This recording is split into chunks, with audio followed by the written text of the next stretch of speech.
Minister ਆਪਣੇ ਪੂਰੇ ਅਮਲੇ ਫੈਲੇ ਦੇ ਨਾਲ, ਪੂਰੇ ਫਾਈਨੈਂਸ ਡਿਪਾਰਟਮੈਂਟ ਦੇ ਨਾਲ ਲੋਕਾਂ ਦੀ ਕਚਹਿਰੀ ਦੇ ਵਿੱਚ ਗਏ, ਵੱਖ-ਵੱਖ ਵਰਗਾਂ ਕੋਲੇ ਗਏ, ਉਹਨਾਂ ਦੀਆਂ ਮੁਸ਼ਕਲਾਂ ਸੁਣੀਆਂ, ਉਹਨਾਂ ਦੇ ਮਸਲੇ ਸੁਣੇ ਸਮਝੇ ਤੇ ਉਹਨਾਂ ਦੀਆਂ ਕੀ ਜ਼ਰੂਰਤਾਂ ਨੇ।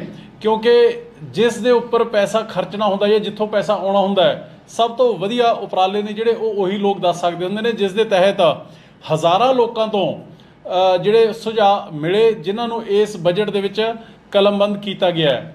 ਦੂਜੀ ਪਹਿਲੀ ਔਰ ਦੂਜੀ ਨਿਵੇਕਲੀ ਪਹਿਲ ਇਹ ਬਜਟ ਸੀ ਜਿਹੜਾ ਇਹ ਪੇਪਰਲੈਸ ਸੀਗਾ। ਮੈਂ ਸਮਝਦਾ ਕਿ IT ਵੱਲ ਵਧਦੇ ਹੋਏ ਇਹ ਇੱਕ ਬਹੁਤ ਮਹੱਤਵਪੂਰਨ ਕਦਮ ਹੈ, ਕਿਉਂਕਿ ਇਸ ਦੇ ਨਾਲ ਵਾਤਾਵਰਣ, ਪੇੜ ਵੀ ਬਚਦੇ ਨੇ ਔਰ ਖਰਚਾ ਵੀ ਸਰਕਾਰ ਦਾ ਬਚਿਆ। ਜਦੋਂ ਆਪਾਂ ਬਜਟ ਦੀ ਗੱਲ ਕਰਦੇ ਹਾਂ, ਮੈਂ ਸਮਝਦਾ ਕਿ ਜਿਹੋ ਜਿਹੇ ਹਾਲਾਤ ਪਿਛਲੇ ਸਮੇਂ ਦੀਆਂ ਸਰਕਾਰਾਂ, ਚਾਹੇ ਪਹਿਲਾਂ 10 ਸਾਲ ਅਕਾਲੀ ਦਲ ਦੀ ਸਰਕਾਰ ਰਹੀ BJP ਦੀ ਔਰ ਫਿਰ ਕਾਂਗਰਸ ਪਾਰਟੀ ਦੀ 5 ਸਾਲ, ਜਿਹੋ ਜਿਹੇ ਹਾਲਾਤ ਉਹ ਪੰਜਾਬ ਦੇ ਖਜ਼ਾਨੇ ਦੇ ਕਰਕੇ ਗਏ ਨੇ, ਜਿਹੋ ਜਿਹੇ ਵਿੱਤੀ ਹਾਲਾਤ ਛੱਡ ਕੇ ਗਏ ਨੇ, ਉਹਦੇ ਵਿੱਚ ਇਹ ਬਹੁਤ ਚੈਲੰਜਿੰਗ ਟਾਸਕ ਸੀਗਾ। ਪਰ ਜਿਸ ਤਰੀਕੇ ਦੇ ਨਾਲ ਹਰਪਾਲ ਚੀਮਾ ਜੀ ਨੇ ਮਾਨ ਸਾਹਿਬ ਦੀ ਅਗਵਾਈ ਦੇ ਵਿੱਚ ਇਹ ਬਜਟ ਬਣਾਇਆ, ਤਿਆਰ ਕੀਤਾ, ਉਹ ਕਾਬਿਲੇ ਤਾਰੀਫ ਹੈ।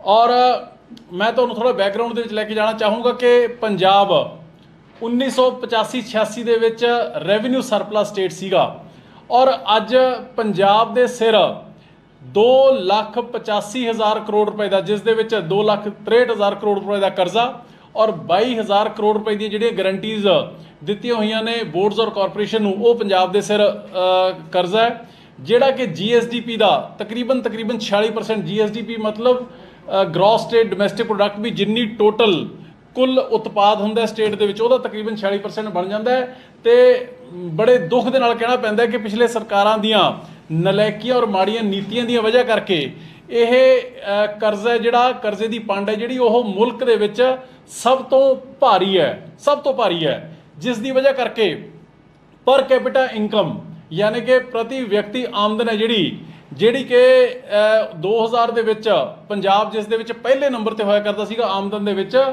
ਅੱਜ ਉੱਥੋਂ ਦਾ ਸਲੋਟ ਖਿਸਕ ਕੇ ਅੱਜ ਪੰਜਾਬ ਹੈ ਜਿਹੜਾ ਉਹ 11ਵੇਂ ਨੰਬਰ ਦੇ ਉੱਪਰ ਪਹੁੰਚ ਚੁੱਕਿਆ। ਤੇ ਜਿਹੜੀਆਂ ਸਾਡੀਆਂ ਨੇਬਰਿੰਗ ਸਟੇਟ ਜਿਹੜੇ ਪੰਜਾਬ ਦੇ ਵਿੱਚੋਂ ਨਿਕਲੇ ਨੇ, ਹਰਿਆਣਾ ਔਰ ਹਿਮਾਚਲ ਵਗੈਰਾ, ਉਹ ਵੀ ਸਾਡੇ ਤੋਂ ਕਿਤੇ ਅੱਗੇ ਨੇ, ਜਿਹੜੇ ਉਹ ਨਿਕਲ ਚੁੱਕੇ।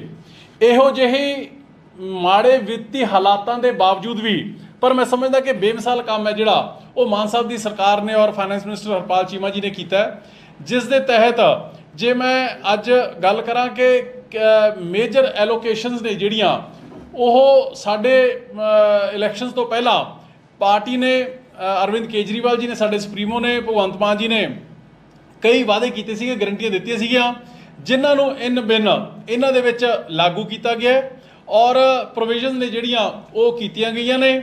ਔਰ ਖਾਸ ਤੌਰ ਦੇ ਉੱਪਰ ਸਾਡਾ ਜਿਹੜਾ ਕੋਰ ਸੈਕਟਰ, ਜਿਸ ਦੇ ਵਿੱਚ ਹੈਲਥ ਐਜੂਕੇਸ਼ਨ ਦੇ ਉੱਪਰ ਸਾਡੀ ਪ੍ਰਾਇਮਰੀਲੀ ਸਾਡਾ ਬਹੁਤ ਫੋਕਸ ਰਿਹਾ ਹੈ। ਔਰ ਇਹਦੇ ਵਿੱਚ ਮੈਂ ਤੁਹਾਨੂੰ ਕੁਝ ਐਲੋਕੇਸ਼ਨਸ ਨੇ ਜਿਹੜੀਆਂ ਉਹ ਦੱਸਣੀਆਂ ਚਾਹੂੰਗਾ compare to the previous last year, ਜੋ ਲਾਸਟ ਈਅਰ ਜਿਹੜਾ ਕਿ ਕਾਂਗਰਸ ਪਾਰਟੀ ਦਾ ਚੋਣ ਦਾ ਈਅਰ ਸੀਗਾ, ਚੋਣ ਕਿਉਂਕਿ ਇਲੈਕਸ਼ਨ ਸੀਗੀ ਪਿਛਲੇ ਸਾਲ, ਤੇ ਉਹਨਾਂ ਸਮਿਆਂ ਦੇ ਵਿੱਚ ਵੀ ਕਾਂਗਰਸ ਪਾਰਟੀ ਦੀ ਸਰਕਾਰ ਉਹ ਪ੍ਰਾਪਤ ਨਹੀਂ ਕਰ ਸਕੀ ਹੈਗੀ ਆਪਦੇ ਇਲੈਕਸ਼ਨ ਈਅਰ ਦੇ ਵਿੱਚ, ਜੋ ਸਾਡੀ ਸਰਕਾਰ ਨੇ ਪਹਿਲੇ ਸਾਲ ਪ੍ਰੋਵੀਜ਼ਨਸ ਕੀਤੀਆਂ ਨੇ, ਕਿਉਂਕਿ ਇੱਕ ਇਮਾਨਦਾਰੀ ਦੇ ਨਾਲ ਚੱਲਣ ਵਾਲੀ ਸਰਕਾਰ ਹੈ ਇਹ।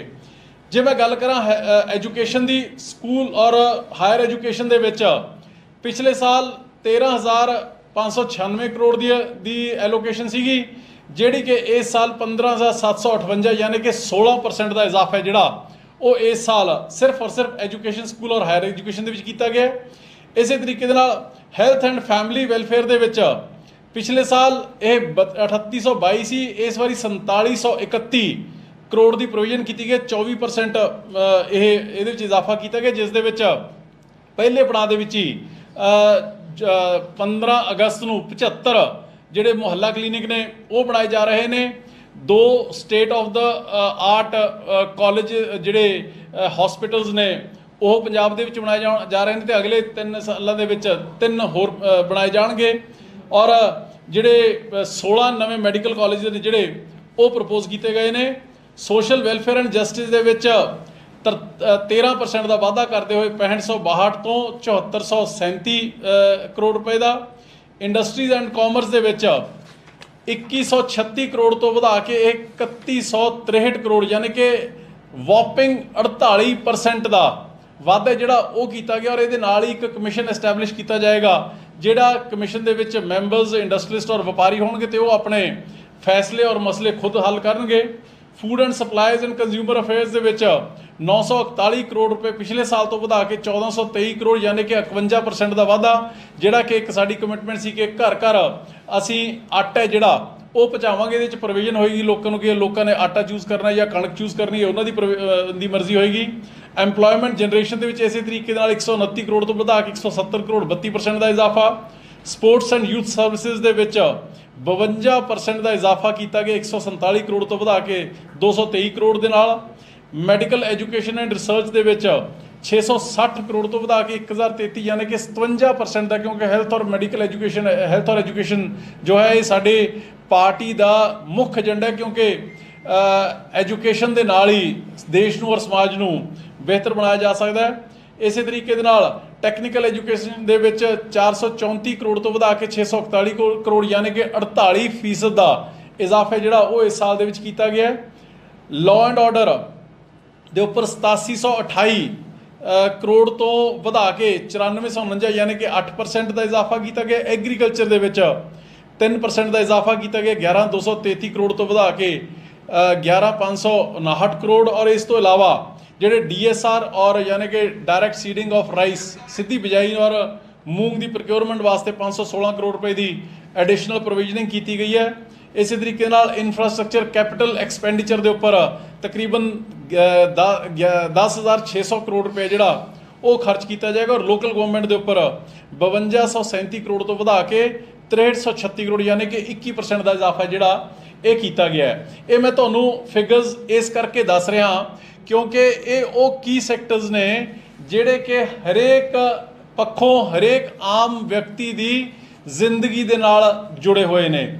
ਔਰ ਇਹ ਉਹਨਾਂ ਹਾਲਾਤਾਂ ਦੇ ਵਿੱਚ ਇਹ ਇਜ਼ਾਫੇ ਕੀਤੇ ਗਏ ਨੇ, ਜਦ ਕਿ ਜਿਵੇਂ ਤੁਹਾਨੂੰ ਪਹਿਲਾਂ ਦੱਸ ਕੇ ਹਟਿਆ ਕਿ ਕਰਜ਼ੇ ਦੀ ਪੰਡ ਹੈ ਜਿਹੜੀ ਉਹ ਬੇਤਹਾਸ਼ਾ ਵਧੀ ਹੋਈ ਹੈ। ਮੈਕਸਿਮਮ ਜਿਹੜਾ ਰੈਵਨਿਊ ਹੈ, ਜਿੰਨਾ ਪੈਸਾ ਜਨਰੇਟ ਹੁੰਦਾ ਹੈ, ਉਹ ਕਮਿਟਡ ਲਾਇਬਿਲਿਟੀਜ਼ ਦੇ ਵਿੱਚ ਤਨਖਾਹਾਂ, ਪੈਨਸ਼ਨਾਂ ਔਰ ਜਿਹੜੀ ਕਰਜ਼ੇ ਦੀ ਪੰਡ ਹੈ ਉਹਦੀ ਵਿਆਜ ਦੇ ਵਿੱਚ ਨਿਕਲ ਜਾਂਦਾ ਹੈ। ਤਕਰੀਬਨ 66,000 ਕਰੋੜ ਰੁਪਇਆ ਸਿਰਫ ਔਰ ਸਿਰਫ ਉਸੇ ਦੇ ਵਿੱਚ ਚਲਾ ਜਾਂਦਾ ਹੈ।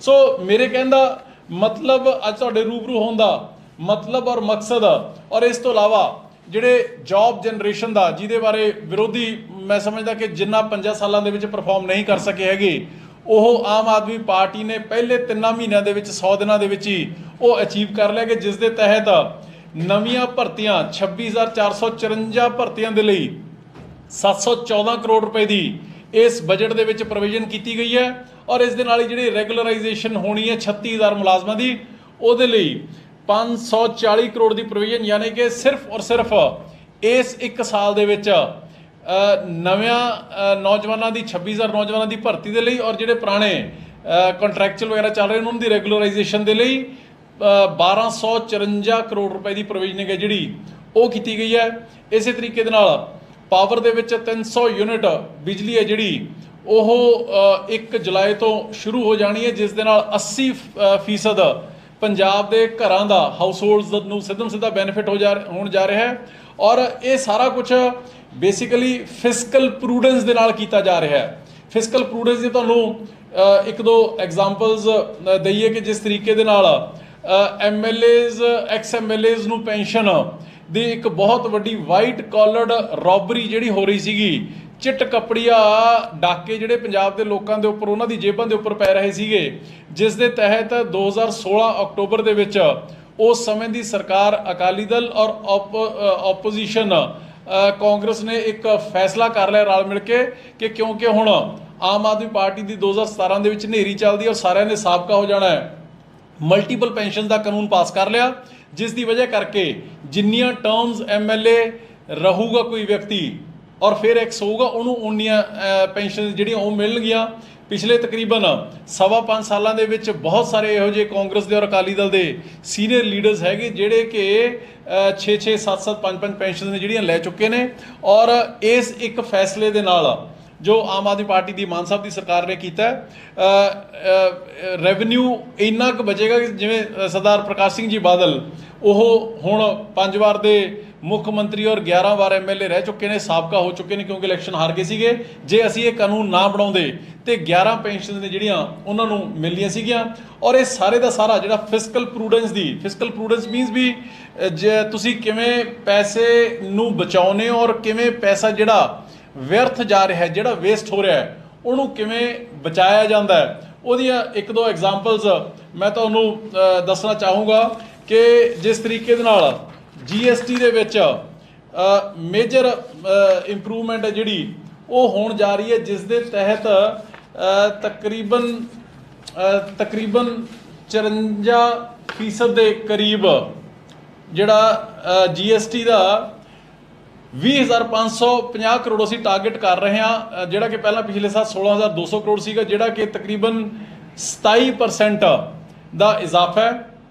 इसी तरीके दे नाल एक्साइज दे शराब दे विच 6200 करोड़ तो 9600 करोड़ यानी कि तकरीबन 54-55% की एडिशन है जिहड़ी वो होण जा रही है। और इन्हां दो चीज़ों के विच मैं समझदा कि तकरीबन 78,000 तो 8,000 करोड़ जिहड़ा वो स्टेट गवर्नमेंट बचाउण जा रही है, जिस दे नाल जिहड़ा revenue total revenue receipt 81,000 crore तो वध के 95,500 करोड़ है जिहड़ा वो होण जा रहा है। सो मेरे कहण दा मतलब ये है, ये क्योंकि कई बारी मीडिया और आम लोग ने जिहड़े लेमैन ने वो बजट दियां प्रोविजनस जदों हो रही होंदियां ने, स्पीच हो रही होंदी है फाइनैंस मिनिस्टर तो बड़ियां टैक्नीकल टर्म्स होंदियां ने, उहदे विच कई बारी आम लोगों को समझ नहीं आउंदी हैगी। ये चीज़ां मैं सिंपल भाषा दे विच आम आदमी पार्टी वालों सरकार वालों तुहाडे रूबरू पंजाब दे रूबरू कर रहा ताकि यह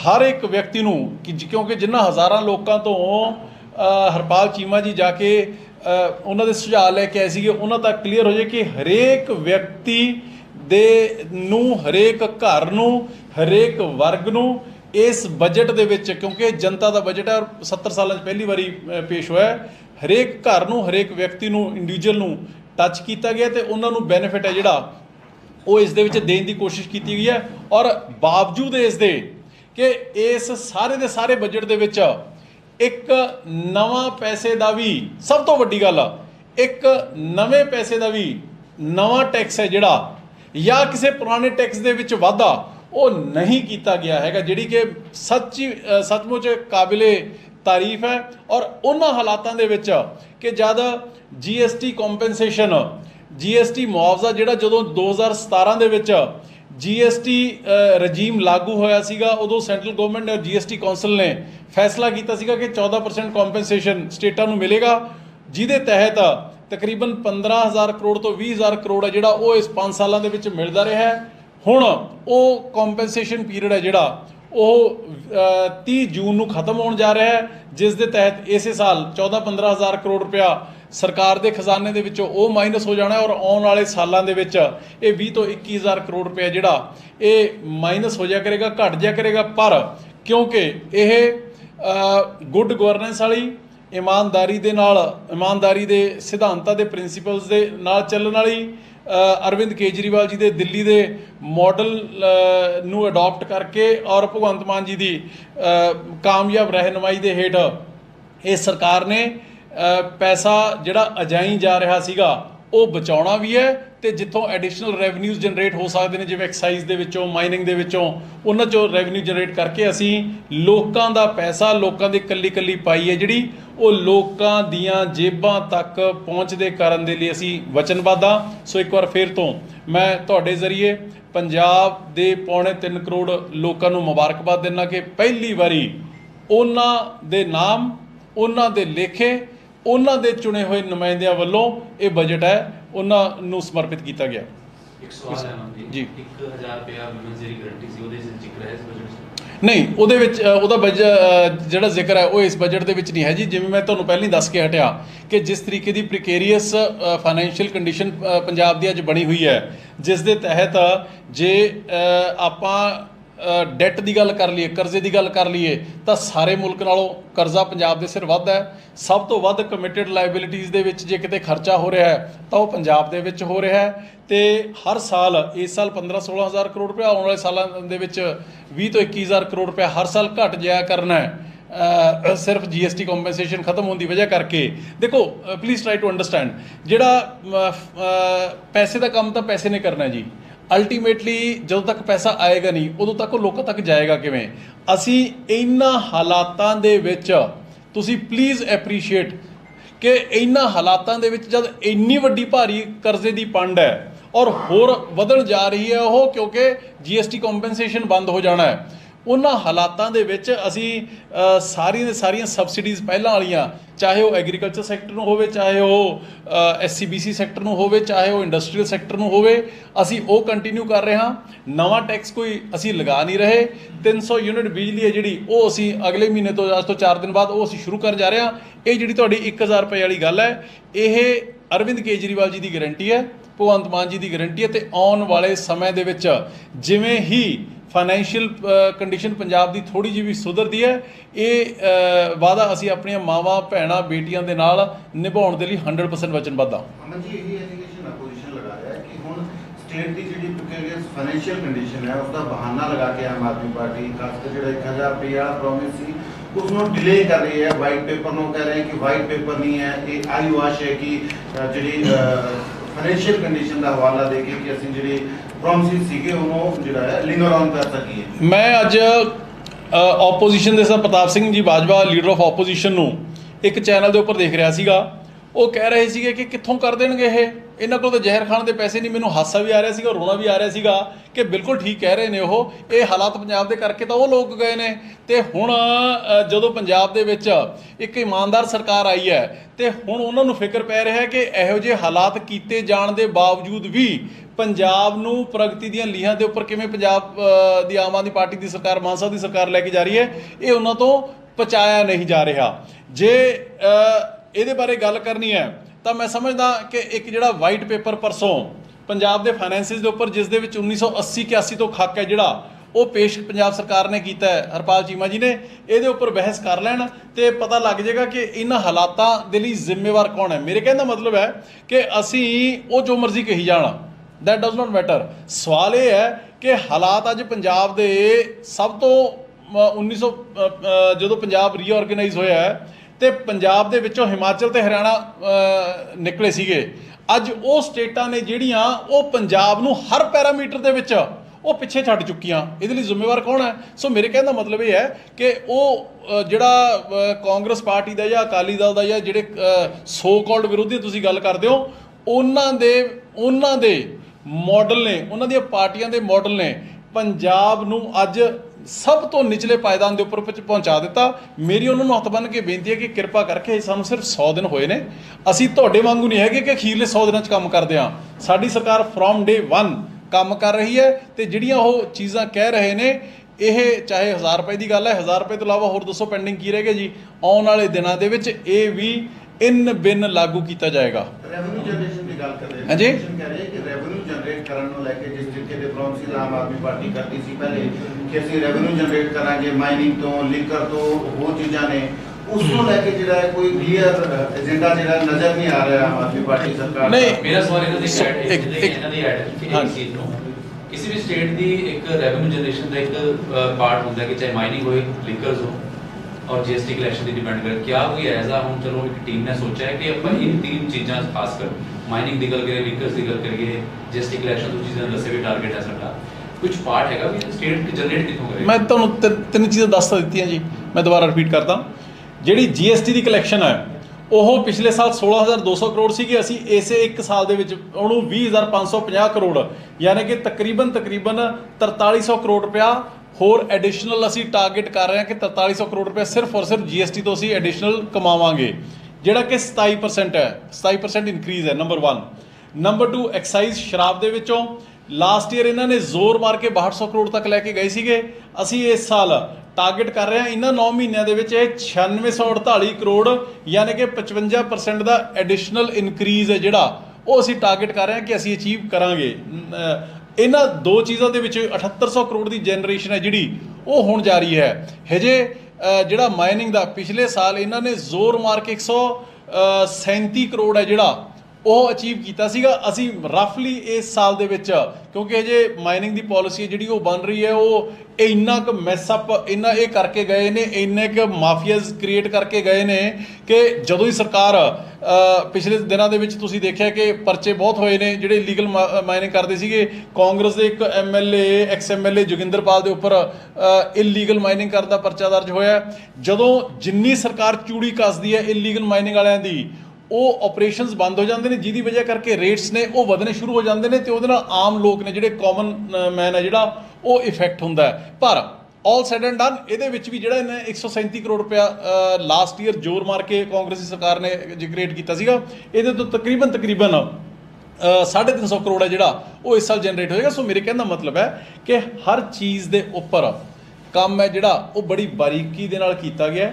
ਪੂਰੀ ਦੀ ਪੂਰੀ ਸਰਕਾਰ ਲੈਡ ਬਾਈ ਸਰਦਾਰ ਭਗਵੰਤ ਸਿੰਘ ਜੀ ਮਾਨ, ਉਹਨਾਂ ਨੇ ਸਿਰ ਜੋੜ ਕੇ ਪੰਜਾਬ ਦੇ ਖਜ਼ਾਨੇ ਨੂੰ ਜਿਹੜਾ ਕਿ ਪਿਛਲੀਆਂ ਸਰਕਾਰਾਂ ਪੀਪਾ ਬਣਾ ਗਈਆਂ ਸੀਗੀਆਂ, ਉਹਨੂੰ ਮੁੜ ਖਜ਼ਾਨਾ ਬਣਾਉਣ ਦਾ ਕੰਮ ਹੈ ਜਿਹੜਾ ਸ਼ੁਰੂ ਹੋ ਚੁੱਕਿਆ। ਮਾਈਨਿੰਗ ਤੋਂ ਜਿਹੜਾ 350 ਕਰੋੜ ਹੈ, ਲੱਗਦਾ ਨਹੀਂ ਇਹ ਬਹੁਤ ਮੇਜਰ ਅਮਾਉਂਟ ਹੈ ਮਾਈਨਿੰਗ, ਜਿਸ ਤਰੀਕੇ ਨਾਲ ਜਿੰਨਾ ਵਾਸਟ ਮਾਈਨਿੰਗ ਦਾ ਉਹ ਹੈ ਪੰਜਾਬ ਦਾ।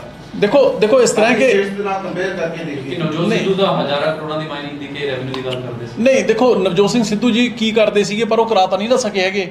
ਉਹ ਵਿਧਾਨ ਸਭਾ ਦੇ ਵਿੱਚ ਅਸੀਂ ਉਹਨਾਂ ਨੂੰ ਬਾਰ-ਬਾਰ ਕਹਿੰਦੇ ਰਹੇ, ਉਹਨਾਂ ਨੂੰ ਵੀ ਕਹਿੰਦੇ ਰਹੇ। ਉਹ ਤੋਂ ਬਾਅਦ ਸੁਖ ਸਰਕਾਰੀਆ ਜੀ ਮਿਨਿਸਟਰ ਸੀਗੇ ਇਹਦੇ। ਨਵਜੋਤ ਸਿੰਘ ਸਿੱਧੂ ਜੀ ਤੇਲੰਗਾਨਾ ਔਰ ਛੱਤੀਸਗੜ੍ਹ ਵਗੈਰਾ ਹੋ ਕੇ ਆਏ ਸੀਗੇ, ਮਾਈਨਿੰਗ ਦੀ ਇੱਕ ਕਮੇਟੀ ਬਣਾ ਕੇ ਲੈ ਕੇ ਗਏ ਸੀਗੇ ਤੇ ਜਿਹੜੀ ਰਿਪੋਰਟ ਉਹਨਾਂ ਨੇ ਬਣਾ ਕੇ ਦਿੱਤੀ ਸੀ ਕੈਪਟਨ ਅਮਰਿੰਦਰ ਸਿੰਘ ਨੂੰ, ਕੈਪਟਨ ਅਮਰਿੰਦਰ ਸਿੰਘ ਨੇ ਉਸੇ ਰਿਪੋਰਟ ਨੂੰ ਡੰਪ ਕਰ ਦਿੱਤਾ, ਡਸਟਬਿਨ ਦੇ ਵਿੱਚ ਸਿੱਟ ਦਿੱਤਾ। ਔਰ ਫਿਰ ਜਦੋਂ ਸੁਖ ਸਰਕਾਰੀਆ ਜੀ ਕੋਲੇ ਉਹ ਮਹਿਕਮਾ ਆਇਆ, ਉਹਨਾਂ ਨੂੰ ਅਸੀਂ ਕਹਿੰਦੇ ਭਾਈ ਤੁਸੀਂ ਰਿਪੋਰਟ ਪਬਲਿਕ ਕਰੋ, ਉਹ ਵੀ ਨਹੀਂ ਕਰ ਸਕੇ ਹੈਗੇ। ਮੇਰੇ ਕਹਿਣ ਦਾ ਮਤਲਬ ਹੈ ਕਿ ਇਕੱਲੀਆਂ ਗੱਲਾਂ ਦੇ ਨਾਲ ਕੜਾਹ ਨਹੀਂ ਪੱਕਦਾ ਹੈਗਾ। ਸਰਕਾਰ ਚਲਾਉਣ ਲੱਗਿਆ ਤੁਹਾਨੂੰ ਬੜੀਆਂ ਚੀਜ਼ਾਂ ਨੇ, ਜਿਵੇਂ ਮੈਂ ਤੁਹਾਨੂੰ ਇੱਕ ਐਗਜ਼ਾਮਪਲ ਦੇ ਕੇ ਹਟਿਆ ਕਿ ਜਦੋਂ ਸਾਡੀ ਸਰਕਾਰ, ਸਾਡੇ ਨੌਜਵਾਨ ਮਿਨਿਸਟਰ ਹਰਜੋਤ ਬੈਂਸ ਜੀ ਹੋਣਾ ਨੇ ਮਾਨ ਸਾਹਿਬ ਦੀ ਅਗਵਾਈ ਦੇ ਵਿੱਚ ਚੂੜੀ ਕਸੀ ਹੈ। ਨੋ ਡਾਊਟ ਇਲੀਗਲ ਆਪਰੇਸ਼ਨਸ ਨੇ ਜਿਹੜੇ ਮਾਈਨਿੰਗ ਦੇ ਉੱਪਰ ਬਹੁਤ ਜ਼ਿਆਦਾ ਕੰਟਰੋਲ ਹੋ ਚੁੱਕੇ ਨੇ, ਪਰ ਜੇ ਮੈਂ ਕਹਾਂ ਵੀ 100% ਕੰਟਰੋਲ ਹੋ ਗਏ ਤਾਂ ਉਹ ਵੀ ਗੱਲ ਨਹੀਂ ਹੈ, ਕਿਉਂਕਿ ਜਦੋਂ ਪ੍ਰੈਸ਼ਰ ਹੁੰਦਾ, ਜਿਵੇਂ ਚੂੜੀ ਕਸੀ ਜਾਂਦੀ ਹੈ, ਕਿਉਂਕਿ ਪਹਿਲਾਂ ਐਕਚੁਅਲੀ ਸਿਸਟਮ ਕੀ ਸੀਗਾ, ਲੀਗਲ ਮਾਈਨਾਂ ਸੀਗੀਆਂ ਬਹੁਤ ਥੋੜ੍ਹੀਆਂ, ਤਕਰੀਬਨ 35-40-50% ਸੀਗੀਆਂ, ਬਾਕੀ ਇਲੀਗਲ ਆਪਰੇਸ਼ਨ ਚੱਲਦੀ ਸੀਗੇ। ਜਦੋਂ ਉਹਨਾਂ ਦੀ ਚੂੜੀ ਕਸੀ ਜਾਂਦੀ ਹੈ, ਰੇਟ ਵੱਧ ਜਾਂਦੇ ਨੇ, ਫਿਰ ਆਪੋਜੀਸ਼ਨ ਵਾਲੇ ਰੌਲਾ ਪਾਉਣ ਲੱਗ ਜਾਂਦੇ ਨੇ। ਡਿਮਾਂਡ ਐਂਡ ਸਪਲਾਈ ਦੀ ਗੱਲ ਹੈ ਨਾ ਜੀ। ਸੋ ਇਸ ਕਰਕੇ ਮੇਰੇ ਕਹਿਣ ਦਾ ਮਤਲਬ ਇਹ ਹੈ ਕਿ ਸਰਕਾਰ is trying to put its act together.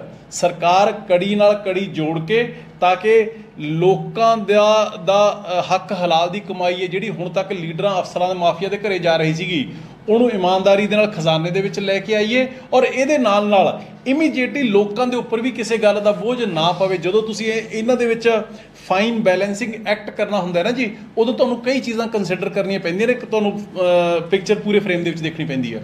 Aman ji, liquor ਤੋਂ ਜਿਹੜੀ ਇਨਕਮ ਵਧਾਉਣ ਦੀ ਗੱਲ ਕਰ ਰਹੇ ਸੀਗੇ, ਸੋ ਉਹਦਾ ਪ੍ਰੋਸੈਸ ਕੀ ਹੋਏਗਾ? ਕੀ ਵਿਕਰੀ ਵਧਾਈ ਜਾਏਗੀ ਕਿਸ ਦਾ ਜੀ? ਲੀਕਰ ਤੋਂ ਨਹੀਂ, ਲੀਕਰ ਦੇ ਵਿੱਚ ਬਹੁਤ ਵੱਡੇ ਪੱਧਰ ਦੇ ਉੱਪਰ ਪਹਿਲਾਂ ਜਿਹੜੇ ਇੰਟਰਸਟ ਸੀ, ਜਿਹੜੇ ਉਹ ਪੋਲੀਟੀਕਲ ਕਲਾਸ ਦੇ, ਮਾਫੀਆਜ਼ ਦੇ ਔਰ ਬਿਊਰੋਕ੍ਰੇਸੀ ਦੇ, ਮੈਂ ਸਮਝਦਾ ਕਿ ਕਿਤੇ ਨਾ ਕਿਤੇ ਕਈ ਵਾਰ ਨਜ਼ਰ ਆਏ ਨੇ। ਉਹ ਸਾਰੇ ਲੂਪ ਹੋਲਸ ਨੇ ਜਿਹੜੇ ਉਹ ਪਲੱਗ ਇਨ ਕੀਤੇ ਗਏ ਨੇ। ਤੁਹਾਡੇ ਧਿਆਨ ਦੇ ਵਿੱਚ ਹੋਏਗਾ ਤਕਰੀਬਨ ਅੱਜ ਤੋਂ 3 ਸਾਲ ਪਹਿਲਾਂ ਮੈਂ ਇੱਕ RTA ਦੇ ਜ਼ਰੀਏ ਖੁਲਾਸਾ ਕੀਤਾ ਸੀਗਾ, ਜੀ ਤਕਰੀਬਨ 27-2800 ਜਿਹੜੀਆਂ FIRs ਨੇ ਉਹਦਾ ਪਰਚਾ ਤੁਹਾਨੂੰ ਮੈਂ ਡਾਕੂਮੈਂਟਸ ਦਿੱਤੇ ਸੀਗੇ, ਜਿਹਦੇ ਤਹਿਤ ਵਿਦਾਊਟ ਐਕਸਾਈਜ਼ ਪੇ ਕੀਤੇ ਫॉर ਸੇਲ ਇਨ ਆਂਧਰਾ ਪ੍ਰਦੇਸ਼ ਦੇ ਨਾਂ ਦੇ ਉੱਪਰ ਜਿਹੜੀ ਡਿਸਟਿਲਰੀਜ਼ ਦੇ ਵਿੱਚੋਂ ਸ਼ਰਾਬ ਨਿਕਲ ਜਾਂਦੀ ਸੀ, ਐਕਸਾਈਜ਼ ਪੇ ਨਹੀਂ ਕੀਤੀ ਜਾਂਦੀ ਸੀਗੀ, ਤੇ ਇਸੇ ਤਰੀਕੇ ਨਾਲ ਅਕ੍ਰੋਸ ਸਟੇਟਸ ਹੈ ਜਿਹੜੀ ਸਮਗਲਿੰਗ ਹੁੰਦੀ ਸੀਗੀ। ਉਹ ਜਦੋਂ ਸਾਰੀ ਦੀ ਸਾਰੀ ਜਦੋਂ ਇਮਾਨਦਾਰ ਸਰਕਾਰ ਹੋਵੇ ਨਾ ਜੀ, ਸਰਕਾਰ ਦੇਖੋ, ਸਰਕਾਰ ਚਾਹੇ ਤਾਂ ਚਿੜੀ ਪਰ ਨਹੀਂ ਮਾਰ ਸਕਦੀ ਹੈਗੀ। ਪਹਿਲਾਂ ਵਾਲੇ ਪ੍ਰਮੋਟ ਕਰਦੇ ਸੀਗੇ, ਪੈਟਰਨੇਜ ਕਰਦੇ ਸੀਗੇ, ਪਿੱਠ ਥਾਪੜਦੇ ਸੀਗੇ ਇਹੋ ਜਿਹਾ ਕੰਮ ਕਰਨ ਵਾਲਿਆਂ ਦੀ। ਹੁਣ ਸਾਡੀ ਸਰਕਾਰ ਨੇ ਸਖਤੀ ਕੀਤੀ ਹੋਈ ਹੈ ਤੇ ਉਹਦੇ ਨਾਲ ਆਟੋਮੈਟਿਕਲੀ ਜਿਹੜਾ ਰੈਵਨਿਊ ਖਜ਼ਾਨੇ ਦੇ ਵਿੱਚ ਆਏਗਾ, ਜਿਹਦੀ ਵਜ੍ਹਾ ਕਰਕੇ ਅਸੀਂ ਤਕਰੀਬਨ 55% ਰੈਵਨਿਊ, ਐਕਸੈਸ ਰੈਵਨਿਊ ਹੈ ਜਿਹੜਾ ਉਹ ਜਨਰੇਟ ਕਰਾਂਗੇ। ਅਮਨ ਜੀ, ਸੰਗਰੂਰ ਡਿਬੇਕਲ ਦਾ ਵੀ ਕੀ ਰੀਜ਼ਨ ਲੱਗਦਾ ਹੈ ਤੁਹਾਨੂੰ? ਪਾਰਟੀ ਜਿਹੜੀ ਤੁਹਾਡੀ ਹਾਰੀ ਹੈ ਸੰਗਰੂਰ ਬਾਈ ਕਾਲ ਵਿਦਿਨ 4 months ਦੇਖੋ ਇਸ ਤਰ੍ਹਾਂ ਕਿ ਹਰੇਕ ਇਲੈਕਸ਼ਨ ਦੇ ਡਾਇਨਾਮਿਕਸ ਨੇ ਜਿਹੜੇ ਉਹ ਡਿਫਰੈਂਟ ਹੁੰਦੇ ਨੇ। ਇਹਦੇ 'ਚ ਨੋ ਡਾਊਟ ਪਾਰਟੀ ਦੀ ਡਿਫੀਟ ਹੋਈ ਹੈ, ਇਹਦੇ 'ਚ ਕੋਈ ਨਾ ਕੋਈ ਰੀਜ਼ਨਸ ਤਾਂ ਰਹੇ ਹੀ ਹੋਣਗੇ।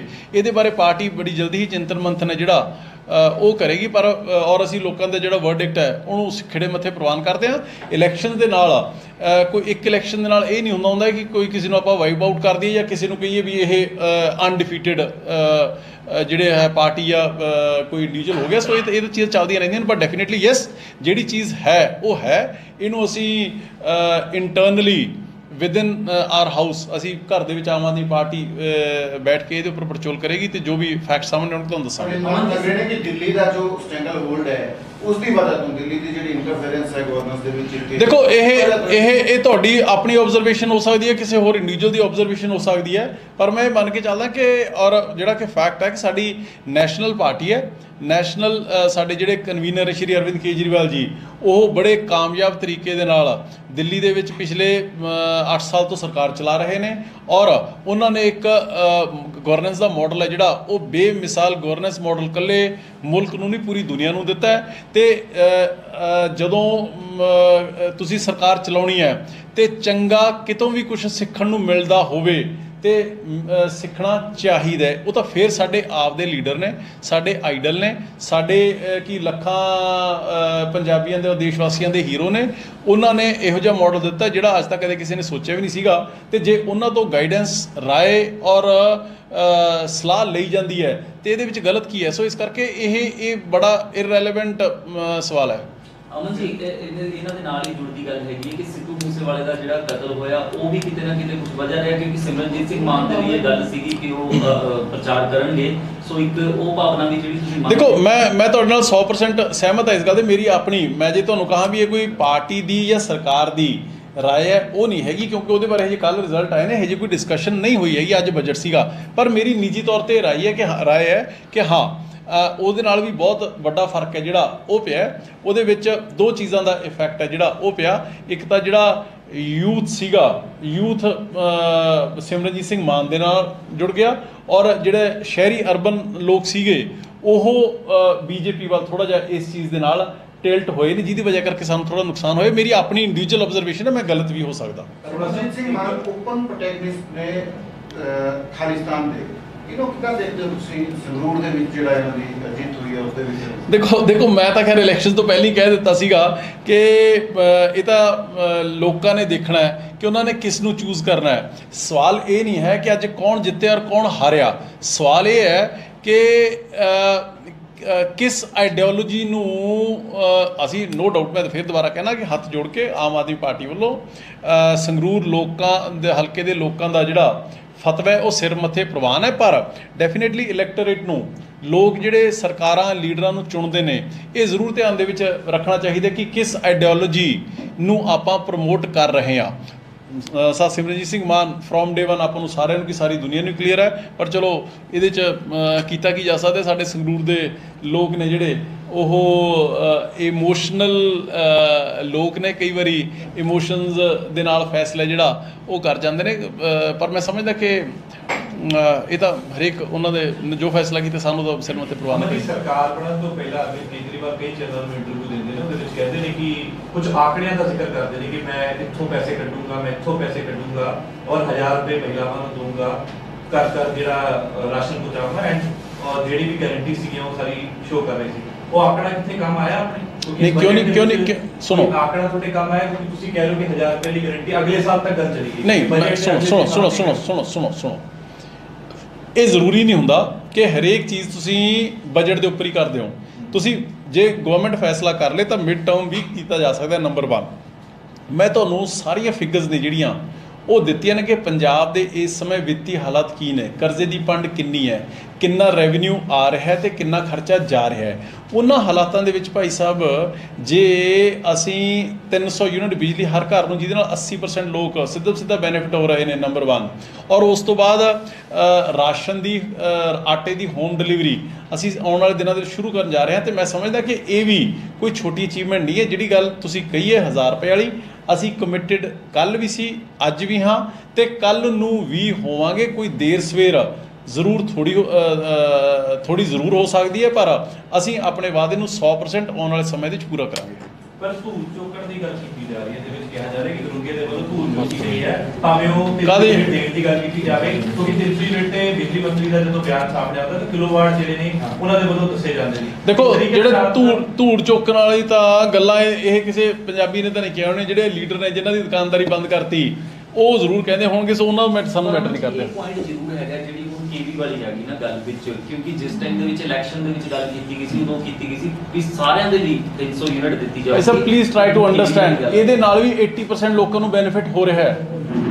1% ਕਿਲੋਵਾਟ ਇੱਕ ਹੈ ਜਾਂ ਦੋ ਹੈ, ਜਦੋਂ ਮੈਂ ਤੁਹਾਨੂੰ ਕਹਿ ਰਿਹਾ ਵੀ 1% ਦੇ ਨਾਲ ਵੀ 80% ਲੋਕਾਂ ਨੂੰ ਫਾਇਦਾ ਹੋ ਰਿਹਾ ਹੈ। ਤੁਸੀਂ ਜਿਹੜੇ ਲੋਐਸਟ ਸਟ੍ਰੈਟਾ ਆਫ ਸੋਸਾਇਟੀ ਹੈਗੇ, ਤੁਸੀਂ ਉਹਨਾਂ ਨੂੰ ਬੈਨੀਫਿਟ ਦਿੰਦੇ ਹੁੰਦੇ ਹੋ ਜੀ। ਆਪਣਾ ਗੁਰੂ ਗ੍ਰੰਥ ਸਾਹਿਬ 'ਚ ਲਿਖਿਆ ਹੈ ਕਿ ਗੁਰੂ ਕੀ ਗੋਲਕ ਗਰੀਬ ਕਾ ਮੂੰਹ। ਸਭ ਤੋਂ ਪਹਿਲਾ ਐਡਵਾਂਟੇਜ ਹੈ ਜਿਹੜਾ ਤੁਸੀਂ ਉਹ ਸਭ ਤੋਂ ਜਿਹੜਾ ਲੋਐਸਟ ਸਟ੍ਰੈਟਾ ਆਫ ਸੋਸਾਇਟੀ ਹੈਗਾ, ਸਭ ਤੋਂ ਜਿਹੜਾ ਦਬਿਆ ਕੁਚਲਿਆ, ਜਿਹੜਾ ਲਾਈਨ ਦੇ ਅਖੀਰ ਦੇ ਵਿੱਚ ਬੰਦਾ ਖੜਾ ਹੈ, ਤੁਸੀਂ ਪਹਿਲਾਂ ਉਸੇ ਨੂੰ ਐਡਵਾਂਟੇਜ ਦਿਓਗੇ ਨਾ ਜੀ। ਫਿਰ ਜਿਵੇਂ ਜਿਵੇਂ ਤੁਹਾਡੀ ਫਿਸਕਲ ਹੈਲਥ ਇੰਪਰੂਵ ਹੁੰਦੀ ਜਾਏਗੀ, ਅਸੀਂ ਕਿਹੜਾ ਨਾ ਘਰਾਂ ਨੂੰ ਪੈਸਾ ਲੈ ਕੇ ਜਾਣਾ ਤੇ ਨਾ ਕਿਸੇ ਨੂੰ ਲਿਜਾਣ ਦੇਣਾ, ਇਸ ਤਾਂ ਲੋਕਾਂ ਦੀ ਜੇਬਾਂ 'ਚ ਹੀ ਪਾਉਣਾ। ਸੋ ਬਹੁਤ ਬਹੁਤ ਧੰਨਵਾਦ ਜੀ, ਥੈਂਕ ਯੂ ਸੋ ਮਚ।